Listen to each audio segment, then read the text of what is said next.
Vamos a tener la lectura bíblica, hermanos, que se encuentra en el libro de San Lucas, capítulo 22, los versículos del 7 al 20. Lucas 22, del 7 al 20. Y una vez que lo encuentre usted, le pido por favor que nos pongamos de pie para dar lectura de una forma alternada. Dice la palabra de Dios: llegó el día de los panes sin levadura, en el cual era necesario sacrificar el cordero de la Pascua.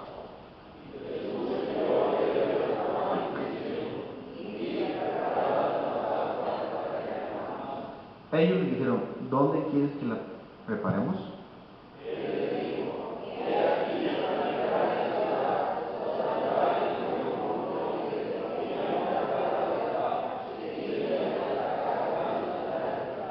Y decir al padre de familia de esa casa, el maestro te dice: ¿dónde está el aposento donde ha de comer la Pascua con mis discípulos?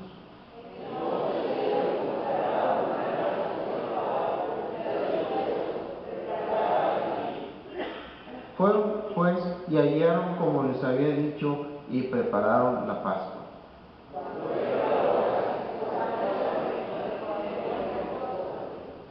Y les dijo: ¿cuánto he deseado comer con vosotros esta Pascua antes que padezca?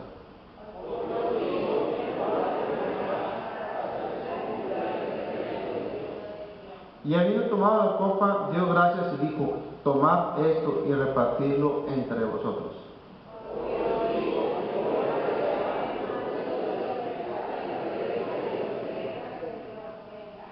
Y tomó el pan y dio gracias y lo partió y les dio diciendo: esto es mi cuerpo, que por vosotros es dado, a hacer esto en memoria de mí.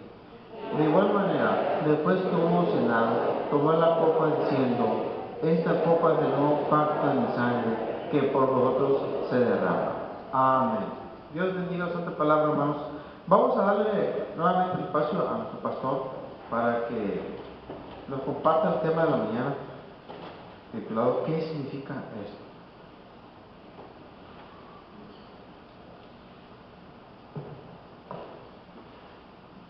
Tomemos, hermanos, unos minutos para nuestra reflexión, tomando como marco de referencia la Santa Cena, la mesa del Señor, la Eucaristía, y tratemos de responder qué significa esto, qué significa la mesa del Señor. Ahí en el capítulo número 22, el escritor sagrado, Lucas, trata de poner un paralelo entre la Pascua, la celebración del Antiguo Testamento, y la institución de la Cena del Señor. En este pasaje encontramos un testamento de despedida y a su vez una liturgia de institución de la Santa Cena. Un testamento de despedida de una o de otra forma también lo encontramos en el Evangelio de San Juan, desde el capítulo 13 hasta el capítulo 17, en el último discurso de Jesús, cuando Él dice: no se turbe vuestro corazón, creéis en Dios, creed también en mí.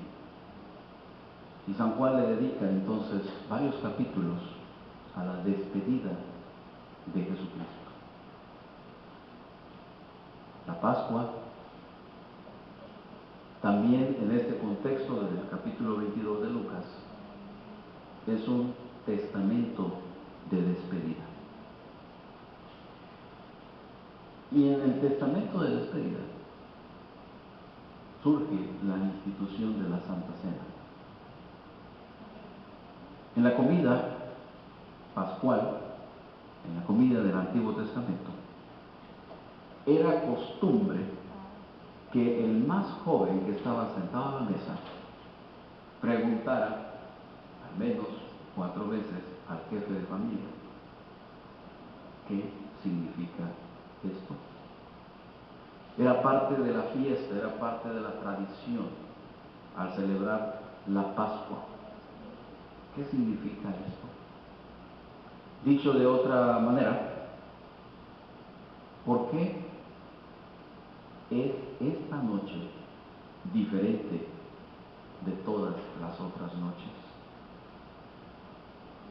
¿Por qué esta comida es diferente? ¿Por qué esta mañana, hoy domingo 30 de marzo, es diferente a las otras mañanas? ¿Qué significa esto? Estos elementos estaban allá entonces involucrados en la Pascua. Y cuando llegó la hora en la que Jesús se sienta a la mesa, también están allí todos estos elementos. Luego, para poder tomar referencia, los elementos o el orden que se seguía en la fiesta de la Pascua, cuando ya todos estaban allá sentados, primeramente era una oración de acción de gracias. Y se tomaba la primera copa con vino diluido. La oración de acción de gracias era guiada por el jefe de familia. Después se procedía a la comida de las hierbas amargas. Las hierbas amargas respondían pues a la pregunta del más joven: ¿qué significa esto? Las hierbas amargas eran un recordatorio de la amarga esclavitud en Egipto. Después de la comida de las hierbas amargas, venía la pregunta: ¿qué significa esto? ¿Por qué esta noche es diferente de las otras noches? Y el padre tenía que responder leyendo Deuteronomio 26, Éxodo 13, Éxodo capítulo 12, versículo 29, y el capítulo 1 de Éxodo en su versículo 14. Esa era la parte en la que se leía la ley.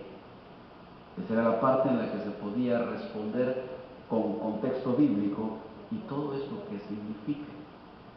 Recuerden, el marco de referencia tiene que ver, es que éramos esclavos en Egipto, es que éramos siervos del faraón, y la mano fuerte y poderosa de Dios, a través de señales y prodigios, nos ha sacado y nos ha traído a esta tierra de Canaán.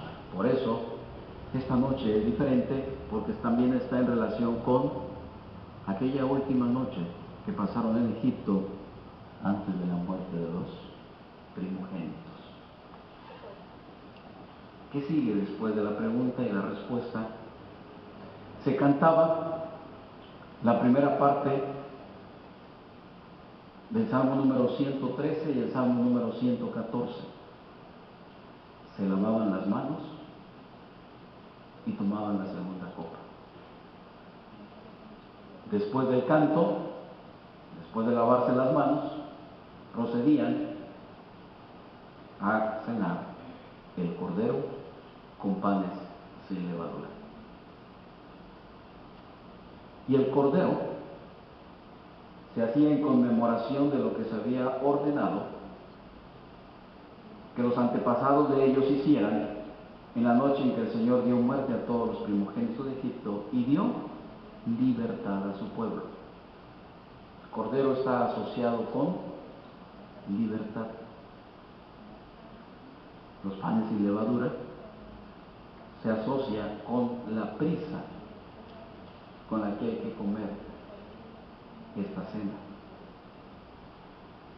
Amargas hierbas, amarga esclavitud, la prisa por comer, el cordero, que significa libertad, y todos estos elementos están ahí incluidos. Las hierbas amargas, el cordero, panes sin levadura, la pregunta del más joven de la familia, el canto de los salmos, y terminan cantando el Salmo 115, 116, 117 hasta el 118. Esto es entonces la Pascua. Y esto es lo que por años han estado realizando los judíos. Y entonces ha llegado pues de celebrar el rito de la Pascua judía y el rito de la Santa Cena cristiana. Lucas es entonces cuando muestra el paralelismo y lo que está haciendo en aquel aposento alto es centrar tanto el pasado como el presente y el futuro en la figura y en la persona de nuestro Señor Jesucristo. El trasfondo del recordatorio de la Pascua hebrea implica recordar. Por eso, la pregunta, ¿y esto qué significa? Es un recordatorio que se tiene que dar de generación en generación. Es un recordatorio de parte de los participantes, pero también es un recordatorio de parte de Dios para con su pueblo. Por eso es la señal del pacto. Es un recordatorio del amor de Dios para el pueblo, pero también es un recordatorio de la fidelidad. Y luego entonces queremos esta mañana irnos con las siguientes respuestas. ¿Qué significa esto? Después de hacer este pequeño recorrido histórico del ritual de la Pascua, y ha llegado el momento en el que dice Jesús, cuando era la hora, se sentó a la mesa y con él los apóstoles y les dijo: cuánto he deseado comer con vosotros esta Pascua antes que padezca, porque os digo que no la comeré más hasta que se cumpla en el reino de Dios. Y habiendo tomado la copa, dio gracias y dijo: tomad esto y repartidlo entre vosotros, porque os digo que no beberé más del fruto de la vid hasta que el reino de Dios venga. Y tomó el pan y dio gracias y lo partió y les dio diciendo: este es mi cuerpo que por vosotros es dado, haced esto en memoria de mí. De igual manera, después que hubo cenado, tomó la copa diciendo: esta copa es un nuevo pacto en mi sangre, que por vosotros se derrama. El nuevo pacto en mi sangre. Hay una alianza que se da en los términos de la sangre de Jesucristo. La sangre de Jesucristo hace posible la unión entre Dios y su pueblo por medio de la sangre. Derivemos pues las siguientes conclusiones. Dice Jesucristo: he deseado comer. Jesús sabía que en cuestión de horas su muerte estaba llegando.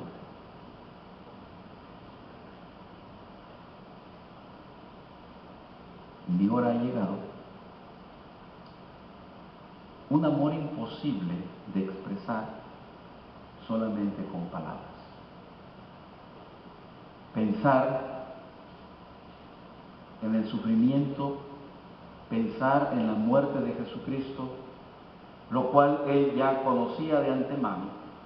Y él dice: cuánto he deseado comer con vosotros esta Pascua antes que padezca. Está entonces en el contexto de la cena el sufrimiento, y el Señor Jesucristo anticipadamente lo ha visualizado. Pero por amor a su pueblo, va a derramar su sangre en la cruz del Calvario. Por eso decimos que la muerte de Jesucristo expresa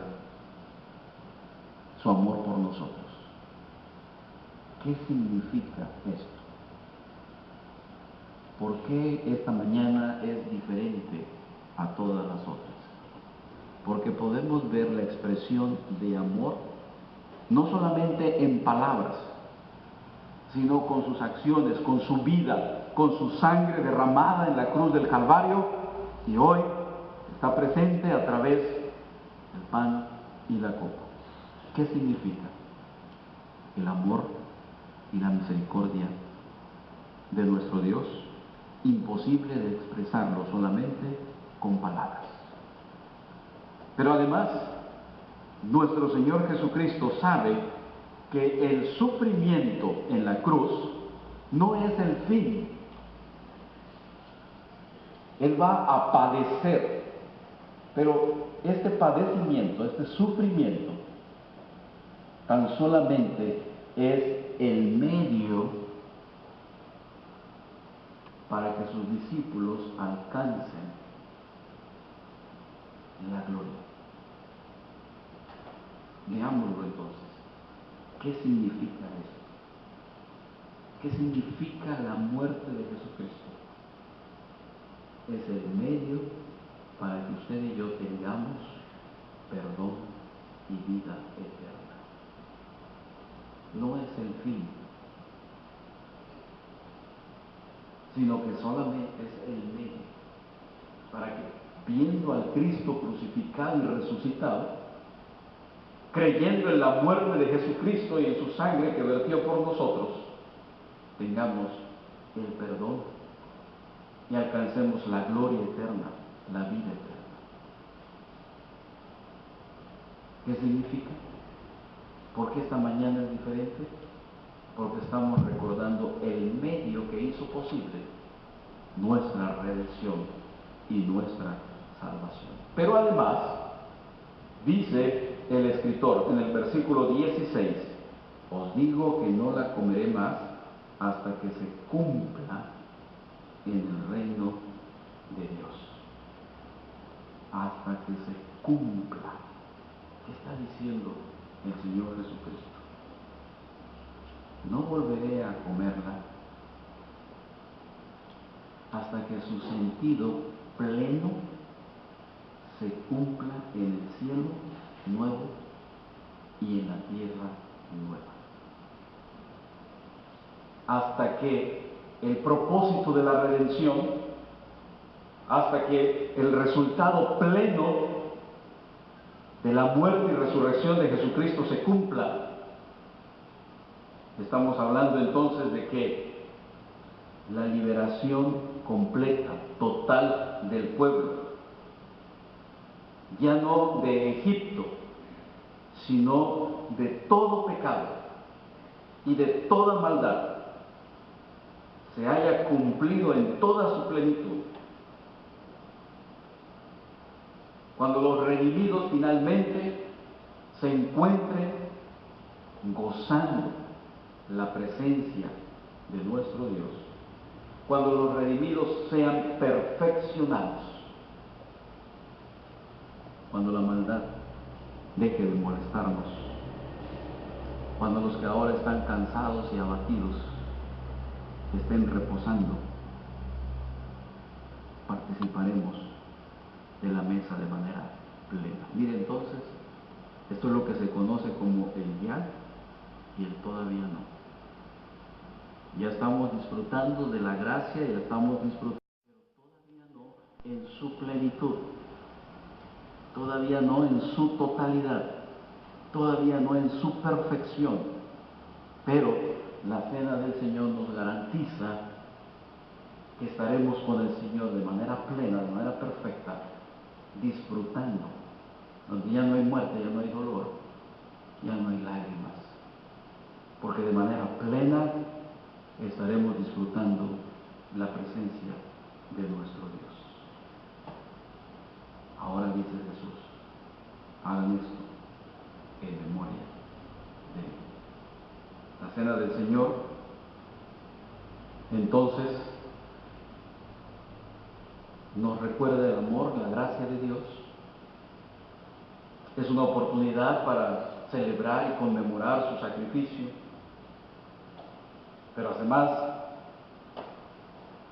es para poder ver hacia adelante con la viva esperanza de su gloriosa venida y tomar y comer. Todo creyente en Jesucristo es apropiarse de Cristo por medio de la fe y ser fortalecidos en nuestra fe, en nuestro peregrinaje.